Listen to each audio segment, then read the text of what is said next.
El sepulcro vacío. El primer día de la semana, muy de mañana, cuando todavía estaba oscuro, María Magdalena fue al sepulcro y vio que habían quitado la piedra que cubría la entrada. Así que fue corriendo a ver a Simón Pedro y al otro discípulo, a quien Jesús amaba, y les dijo: «Se han llevado del sepulcro al Señor, y no sabemos dónde lo han puesto». Pedro y el otro discípulo se dirigieron entonces al sepulcro.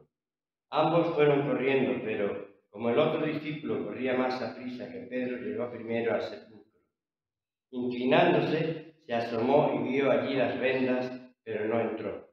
Tras él llegó Simón, Pedro, y entró en el sepulcro, vio allí las vendas y el sudario que había cubierto la cabeza de Jesús, aunque el sudario no estaba con las vendas, sino enrollado en un lugar aparte.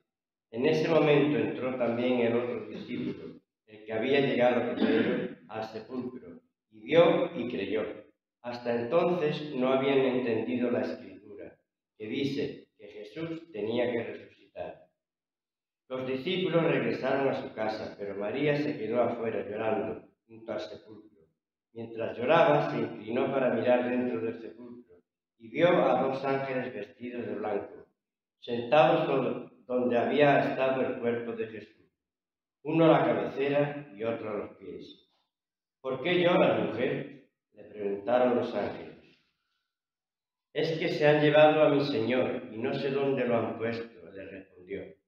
Apenas dijo esto, volvió la mirada y allí vio a Jesús de pie. Aunque no sabía que era él, Jesús le dijo: «¿Por qué lloras, mujer? ¿A quién buscas?». Ella, pensando que se trataba del que cuidaba el huerto, le dijo: «Señor, si usted se lo ha llevado, dígame dónde lo ha puesto y yo iré por él». «María», le dijo Jesús. Ella se volvió y exclamó: «Raboni», que en arameo significa maestro. «Suéltame, porque todavía no he vuelto al Padre. Ve más bien a mis hermanos y dile: vuelvo a mi Padre, que es Padre de ustedes, a mi Dios, que es Dios de ustedes». María Magdalena fue a darles la noticia a los discípulos. «He visto al Señor», exclamaba, y les contaba lo que Él le había dicho. Amén. Recordad que cuando termine, alguien que vaya a avisar a los niños después del liceo.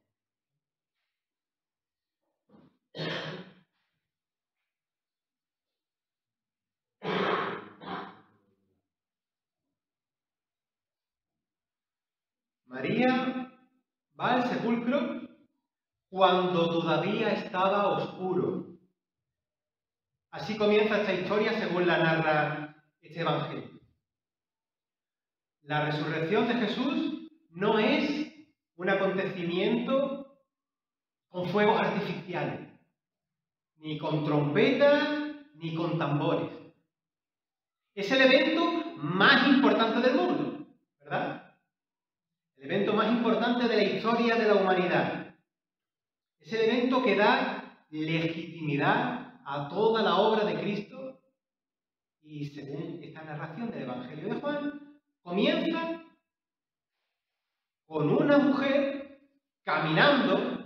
Imaginamos, por lo que se dice después, que va caminando con los ojos llenos de lágrimas y el corazón cargado de duelo, de tristeza por la pérdida de un amigo al que amaba y que además estaba convencida de que era el Mesías. Así empieza. Esta oscuridad en la que ella va caminando, acostumbramos a decirlo casi todos los años cuando toca el Evangelio de Juan, esta oscuridad no es solo meteorológica, no solo es la oscuridad de la noche antes de amanecer, aunque por supuesto lo es. El estilo de contar las cosas del Evangelio de Juan nos pinta el pasaje de modo que esa oscuridad de la noche es también, cuando tú estás viviendo el relato, es también la oscuridad del alma inundada de tristeza y cuando todo parece está más que perdido. Como San Juan de la Cruz hubiese dicho, ¿verdad? Poéticamente, pues es la noche oscura del alma.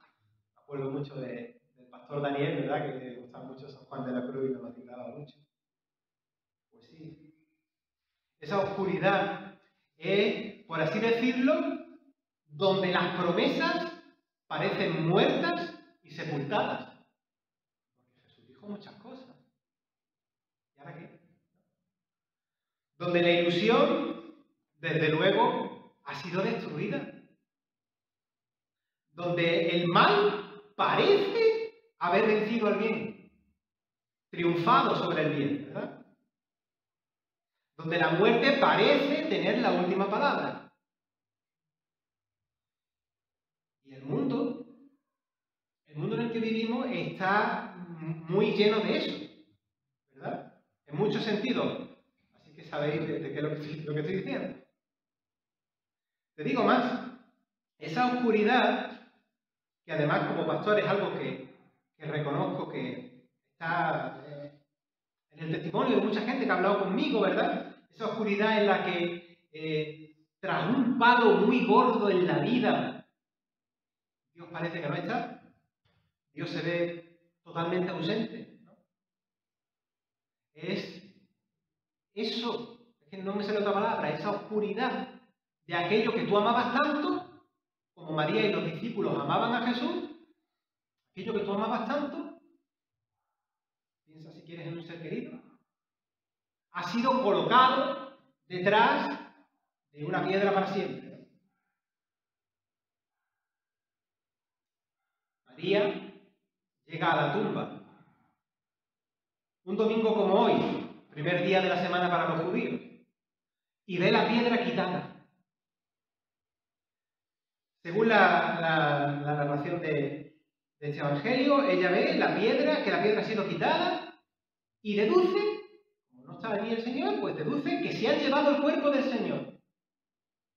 Y va corriendo a avisar a Pedro y al discípulo amado con esa preocupación. Se han llevado el cuerpo del Señor y no sabemos dónde lo han puesto. Eso es lo que dice.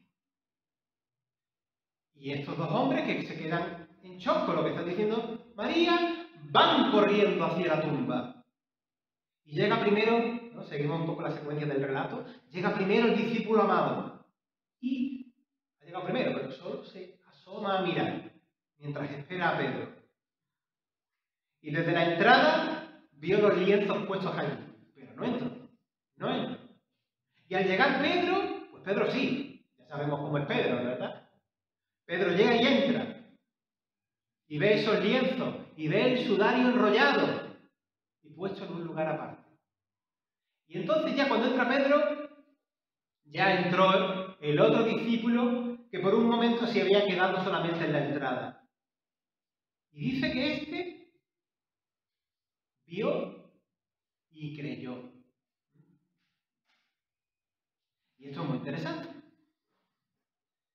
Es muy interesante porque, además el texto nos lo va a volver a recordar, porque todavía no habían entendido que Jesús debía resucitar. Este discípulo, no sé, creyó, pero sin comprender. Qué extraño misterio de la fe, ¿no? Qué extraño el misterio de la fe. Decía Anselmo de Canterbury que la fe busca comprender. Tú tienes primero la fe y esa fe te lleva a entender las cosas. ¿Será que la fe, ese misterio que nos viene como un don, va adelante de la comprensión que va después? ¿Tendrá razón este hombre, este Anselmo?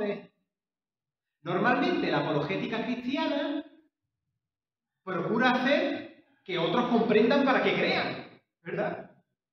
Y seguro que hay muchas personas que han venido a la fe comprendiendo primero, ¿no? Pero este discípulo vio y creyó. Pero recuerda de nuevo el versículo 9 que no habían entendido la Escritura, aquello de que Jesús le explicó tantísimas veces que era necesario que él resucitase. No lo ha entendido, pero ha creído. ¿Cómo es esto? Yo no te voy a explicar nada porque no puedo. Ellos están en un desconcierto mental y se vuelven con los demás discípulos. Pero María se queda allí fuera llorando, se queda rota, desgajada y sin consuelo. No sé si esto te suena de otro tipo de experiencias en la vida y en nuestra relación con Dios, porque a veces vemos una situación, vemos señales de una realidad que desde el discernimiento del Espíritu nos habla y nos está indicando algo, pero nuestro corazón no se abre y no comprende. Se cierra a hacer una lectura de la situación que Dios nos está poniendo por delante. Estamos muy cerrados a las sorpresas de Dios. Y aquí tenemos el relato de la sorpresa de las sorpresas. Aquí estamos en el triunfo de la obra de Dios. Dios se mueve, abre el sepulcro de Jesús y le levanta de entre los muertos. Pero la gran parte de los discípulos que están escondidos no entienden. Y aquí María sigue llorando fuera, a pesar de ese impulso que le ha hecho ir allí, valientemente también, hay que decirlo. Ella sigue llorando fuera, ella tampoco entiende. Ella sigue en el dolor del Viernes Santo, sin ver que Dios ha ofrecido ya el gran domingo, la extensión del sábado, el origen de lo más nuevo, el camino nuevo que Dios ha abierto. El pasaje nos sigue diciendo cosas. María, en sus emociones y sus cosas, llorando, decide asomarse dentro del sepulcro, en esa búsqueda de consuelo o de lo que sea. Decide asomarse al sepulcro otra vez. Y sin esperarlo, porque ¿quién lo va a esperar? Ve allí dos sujetos vestidos de blanco, no como yo. Dos sujetos vestidos de blanco, uno sentado a la cabecera y el otro a los pies de donde ha estado el cuerpo. Las vestiduras blancas que vemos en pasajes bíblicos como en Daniel o en Apocalipsis, o Jesús en la Transfiguración, o los ángeles en la Ascensión, representan esa otra realidad, que es la realidad de Dios, una realidad libre, sana, limpia, sin maldad, sin engaño, que no hay nada que esconder, sin máscara, sin culpa. Solo esa realidad de la gloria de Dios, ¿verdad? Y esos personajes, estos ángeles, aparecen así, vienen así. Y ellos preguntan, mujer, ¿por qué lloras? Y esta pregunta, en la desesperación de la realidad de nuestro mundo, quizá no la tenemos que hacer más de una vez. Es una pregunta que parte del cielo. Y me refiero al planteamiento que estaba haciendo antes, ¿no? Cuando no vemos a Dios, cuando solamente estamos viendo en la oscuridad y tenemos nuestro llanto, ¿no? Y fíjate en el relato que esa pregunta no es una condena, porque se puede decir como condena, o se puede decir como un reproche, pero no es un reproche. No es una acusación de incrédula, ¿por qué estás llorando? No va por ahí la cosa. María responde, se han llevado a mi Señor y no sé dónde lo han puesto. Lo mismo que le había dicho antes a los discípulos.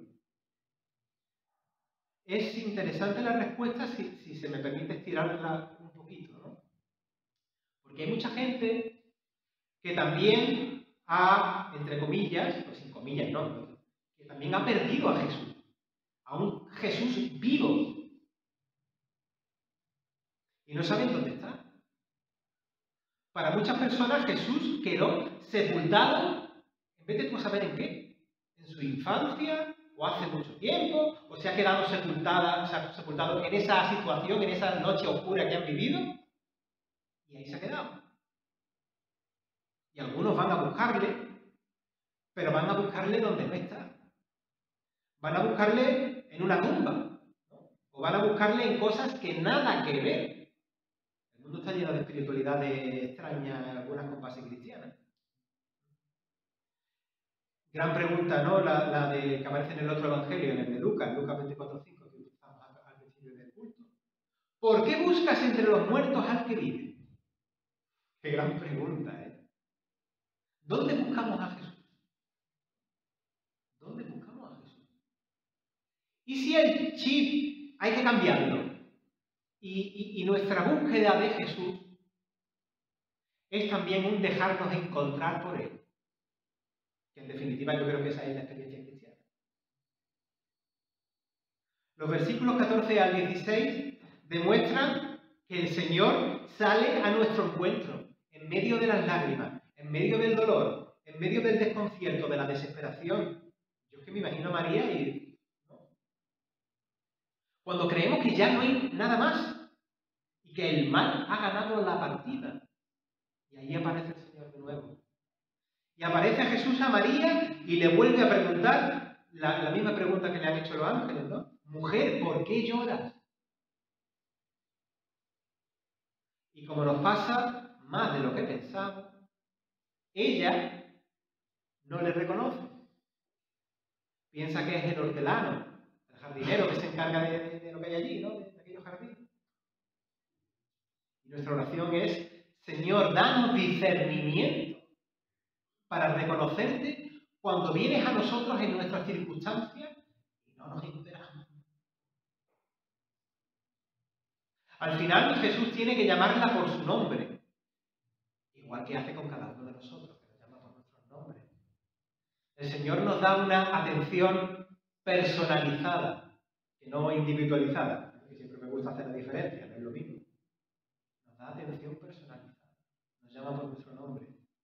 Y es ahí cuando Él llama a María por su nombre, cuando ella, asombrada, yo no sé qué se le estaría pasando por la cabeza, dice, Raboni, maestro.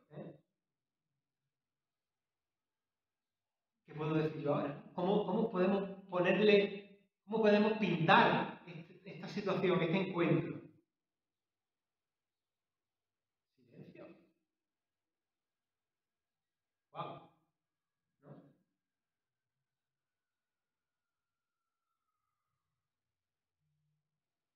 Jesús le hace un encargo.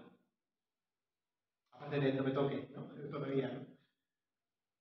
Le encarga que vaya a los hermanos, a los discípulos, para darles el testimonio de la resurrección.